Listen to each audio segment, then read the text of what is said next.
mug with a picture of me on it, but it's not. It's me, Lee, Michelle and Sean. It was a present for when Michelle left, bless her. My new favourite mug. So, Pete made a video the other day. By the way, Pete's now making videos regularly every Thursday.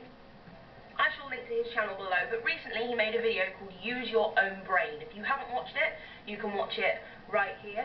Well, I mean, I'm not going to play the whole thing. Click on the link and you can go watch it. But the main gist of the video is Pete saying that you should form your own opinions about movies and books and art and things that are subjective. Because they are subjective, and just because one person, even if they're a professional critic, says it's a bad movie or a bad book or a bad whatever, it is still just opinion. But the reason I wanted to make this video and add to this conversation is because I've been thinking of something similar recently, mainly after seeing the BFG. I read a few reviews and a few people I know told me that the BFG wasn't a good movie because the animation wasn't as good as Disney usually does, the special effects were a bit of a letdown. They told me lots of technical things about the film that made it a bad movie. But much like Pete said in his last video, I went with a very open mind. You know, I'm a big Disney fan, I'm a big Roald Dahl fan.